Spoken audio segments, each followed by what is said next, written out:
personnages de la culture populaire, il y en a certains qui sont connus par de nombreuses générations. Décliné du roman feuilleton jusqu'au jeu vidéo, il est un petit peu difficile de ne pas en avoir entendu parler au moins une fois. Et parmi eux, on va s'intéresser aujourd'hui à l'un des plus connus, puisque malgré 130 ans d'existence, ce qui est pas mal, il n'a pas pris une ride, c'est-à-dire que nous allons parler de Sherlock Holmes. Bon, je pense que tout le monde connaît Sherlock Holmes, même sans avoir lu une seule ligne d'un roman de son papa, c'est-à-dire Sir Arthur Conan Doyle. Faut dire que le personnage a été adapté genre partout, en film, en livre, en BD, en jeu vidéo, et même en manga, putain! En manga! Alors il est assez difficile de parler de Sherlock Holmes de manière un petit peu originale, tout comme c'est assez difficile de faire une adaptation originale de lui, parce qu'il a été tellement adapté et analysé que ça devient un petit peu compliqué. Malgré tout, j'avais quand même envie de parler de lui, parce que j'aime bien Sherlock Holmes, et notamment de ses adaptations un peu contemporaines. Et parce qu'il faut bien commencer par quelque part, dans cette vidéo, j'ai choisi de parler un petit peu de la naissance du personnage en 1887, jusqu'au moment où on peut officiellement dire que Sherlock Holmes est devenu un mythe. Donc déjà, commençons par expliquer ce que j'entends par mythe. Pour cela, je me suis basée sur les propos de Véronique Gély et de Jean-Louis Baquès. Pour eux, un mythe est une fiction reprise, répétée et mémorisée, au point qu'elle s'intègre parfaitement au patrimoine culturel. Et donc, comme il est dit, il n'est pas seulement histoire de répéter, mais aussi de reprendre, de remodeler, on va dire, le personnage. Et c'est ce qui est assez intéressant avec le personnage de Sherlock Holmes, c'est de voir comment il a été réadapté pendant 130 ans. Alors, non, je vous arrête tout de suite, Sherlock Holmes n'est pas le premier personnage de détective créé au 19e siècle. Il faut savoir qu'à cette époque, les gens étaient hyper friands de récits criminels, notamment les petits faits divers qu'on pouvait lire dans les journaux. Et non, les gens n'étaient pas particulièrement morbides à l'époque, c'était plus une réaction face à un monde qui changeait super vite et qui était hyper angoissant pour eux. Petit point historique, le 19e siècle, c'est la révolution industrielle, ce qui fait que du jour au lendemain quasiment, les industries se développent hyper vite. Résultat, les gens quittent les campagnes pour aller travailler en ville, ce qui fait que les villes se retrouvent d'un coup hyper surpeuplées. Sauf que le problème, c'est que les villes n'avaient pas prévu qu'autant de monde allait débarquer du jour au lendemain. Du coup, ça s'est pas très bien passé. On se retrouve avec un entassement terrible qui font baisser totalement les conditions de vie et l'hygiène. Et ce qui se passe, c'est que les comportements violents augmentent alors que les comportements moraux diminuent. Pour expliquer vite fait, c'est à cette époque que la prostitution augmente et que le taux d'alcoolisme, de suicide et de crime est super élevé. En plus, il faut savoir que les villes n'étaient pas super éclairées. Donc vous voyez les petites ruelles glauques dans les villes qui sont pas super éclairées, c'était ça partout. C'est donc dans ce cadre super joyeux, surtout que Londres faisait partie des villes les plus déplorables de l'époque, que Sir Arthur Conan Doyle invente son personnage de Sherlock Holmes. Il s'agit d'un détective avec un art de la déduction hors pair hyper scientifique, qui du coup est très en phase avec son époque, puisque c'est l'époque où les avancées techniques et scientifiques avancent super vite. Et donc, après des tas de recherches au niveau des noms, du caractère, etc. de ces différents personnages, c'est en 1887 que Sir Arthur Conan Doyle publie sa première histoire de Sherlock Holmes dans un journal. Bon, c'était après avoir reçu plusieurs refus d'autres journaux, mais bon, voilà, il a fini par le publier. Et il faut savoir donc que ça a été publié dans un journal, puisque à l'époque, il y a un fort essor de la presse, notamment grâce aux avancées de l'imprimerie, qui fait que les journaux sont très accessibles financièrement et donc les gens en profitent. Et c'est donc le moment où je vais décrire un petit peu le personnage de Sherlock Holmes. Alors, je vais pas trop en dire non plus puisque le personnage a beaucoup changé avec les années et vous pouvez tout à fait dire « mais c'est pas du tout comme ça qu'il est en vrai !» en m'écoutant puisque il suffit que vous ayez lu ou vu des adaptations très différentes. Donc, Sherlock Holmes c'est un personnage de détective consultant, métier qu'il a lui-même inventé, c'est-à-dire qu'il ne s'intéresse pas au privé mais qu'il aide la police de Scotland Yard quand celle-ci est en difficulté. Et puis de toute façon, il veut travailler que si l'affaire elle est compliquée. Il rencontre le personnage du docteur John Watson, puisque les deux personnages cherchent un colocataire. Watson, c'est un personnage de médecin militaire qui a été rapatrié après une blessure. Beaucoup pensent qu'il est traumatisé par la guerre, mais en réalité, il est grave en manque d'adrénaline. Et du coup, Sherlock et Watson vont cohabiter au 221B Baker Street et résoudre ensemble de nombreuses histoires policières en tout genre. Ah ouais, c'est hyper résumé en fait. Bon, ça ira très bien. Et donc, comme je l'ai dit, le premier texte a été publié en 1887 et le succès n'est pas là. Ah bon?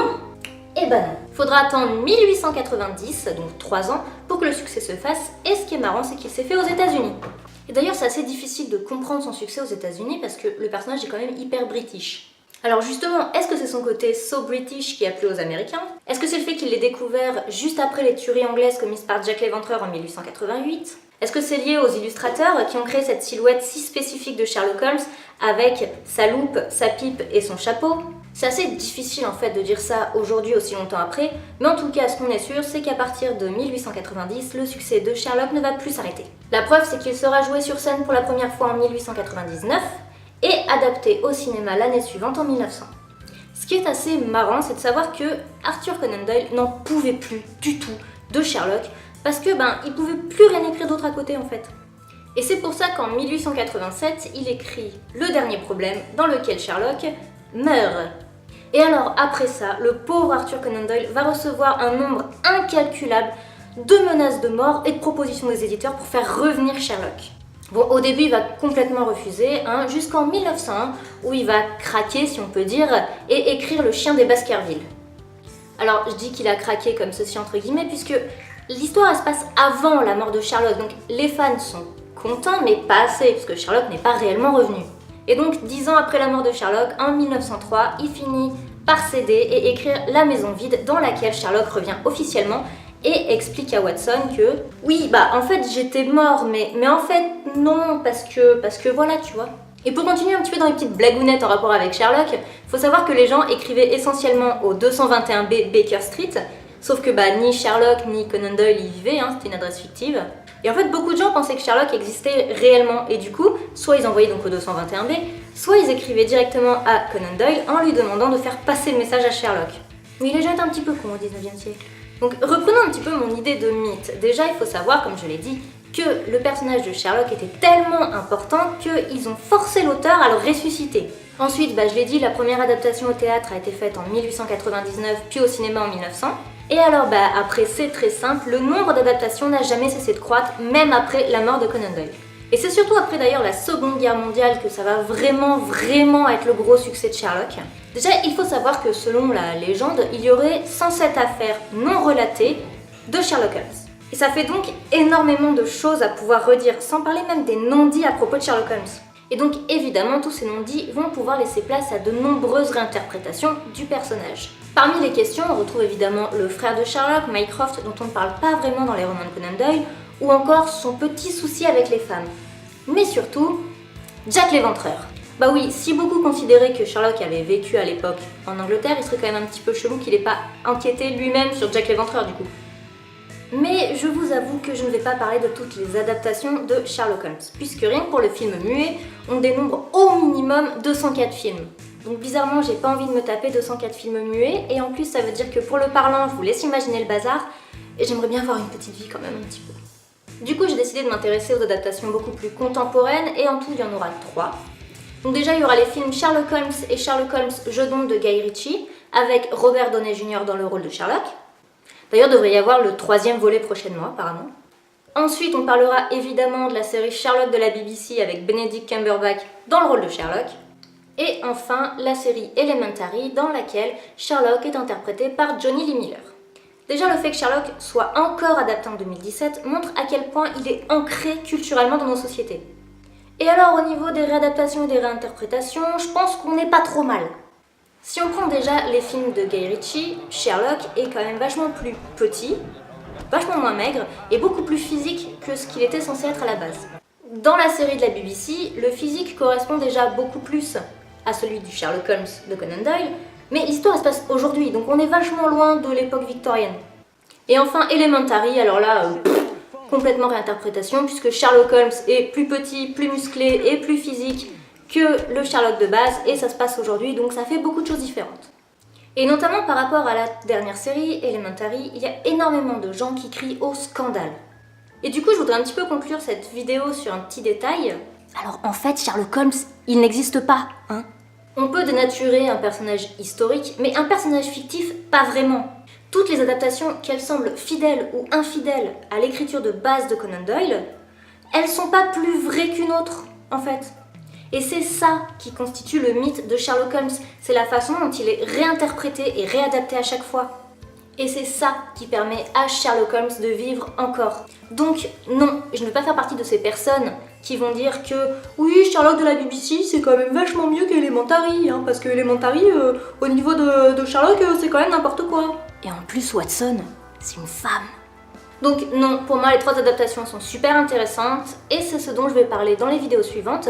On va prendre 3 parties en fait, c'est-à-dire le côté super-héros de Sherlock, son côté beaucoup plus sombre, et on finira avec les personnages importants de l'univers de Sherlock Holmes, c'est-à-dire Watson, Moriarty, Irène, Madame Hudson, etc. J'aurais pu en dire beaucoup plus dans cette vidéo, mais je voulais vraiment me concentrer sur sa naissance, vous rappeler vite fait les bases de Sherlock Holmes avant de pouvoir étudier en profondeur les adaptations, et je voulais pas que cette vidéo dure vraiment trop longtemps. Du coup, je vous fais des bisous et puis je vous dis à la semaine prochaine. Alors ça, vous voyez, c'est une chamise. C'est comme une chemise, mais avec un chat. Ouais, je suis très fière de mon jeu de mots. Hey, salut, tu vas bien? Bah écoute, moi ça va, hein, du coup là t'es arrivé à la fin de la vidéo. Mais tu sais quoi, il y a encore plein de choses que tu peux faire. Genre là, tu vois, au milieu, tu peux t'abonner et c'est vachement cool. Tu peux aussi me suivre sur les réseaux sociaux qui sont dessus et même mettre un petit pouce bleu.